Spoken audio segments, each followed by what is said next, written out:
ஓம் பக்தி சேனலின் அன்பான வணக்கங்கள். ஆடி மகாலய தை அமாவாசைகளுக்கு இணையான சனி அமாவாசை நாளை அமாவாசை. அதிக மாதம் எச்சரிக்கை தேவை. சனிக்கிழமை அமாவாசை நாள் முழுவதும் இருக்கிறது. அந்த நாளில் பரணி நட்சத்திரமும் கிருத்திகை நட்சத்திரமும் உள்ளன.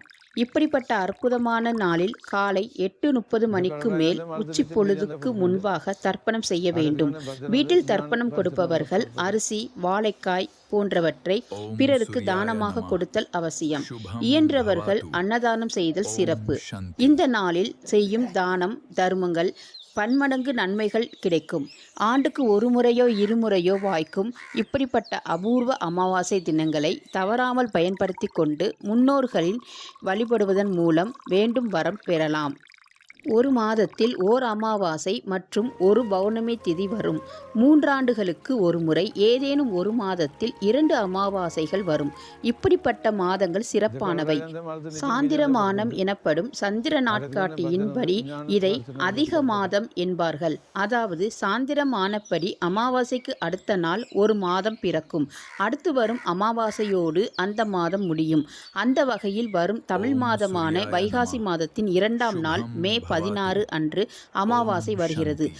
அடுத்த நாள் சாந்திரமான மாதம் வருகிறது.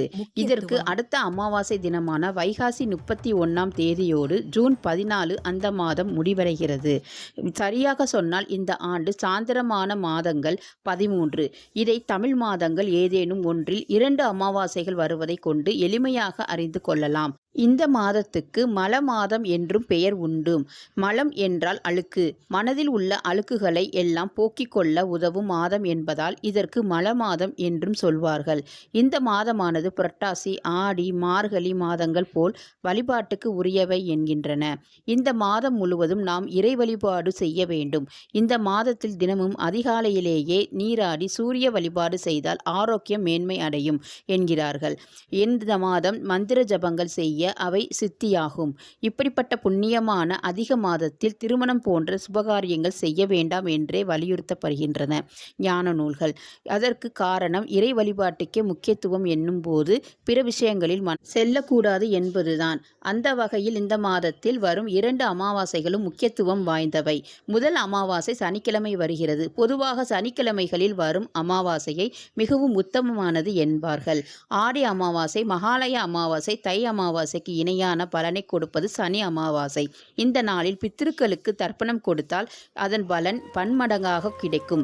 குறிப்பாக சனிக்கிழமை வருவதால் சனி பகவானுக்கும் பிரீத்தியாகிய இது கருதப்படுகிறது. சனி பகவானுக்குரிய தானியம் எள் கொண்டுதான் தர்ப்பணங்கள் செய்வோம். அப்படி செய்யும் போது சனி பகவான் மனம் மகிழ்வார் என்கின்றன சோதிட நூல்கள். பெரும்பாலானவர்கள் அஷ்டம சனி, 7.5 சனி, கண்டக சனி ஆகியவற்றால் நிறைய கஷ்டங்களை அனுபவித்து வருகிறார்கள். அவர்கள் எல்லோரும் கட்டாயம் இந்த சனி அமாவாசையில் அவர்கள் முன்னோர்களை வழிபட சுப பலன்கள் கிடைக்கும். மேலும் முன்னோர்கள் வழிபட்டால் சனி பகவான் திருப்தி அடைவார். ஓம் நம சிவாய.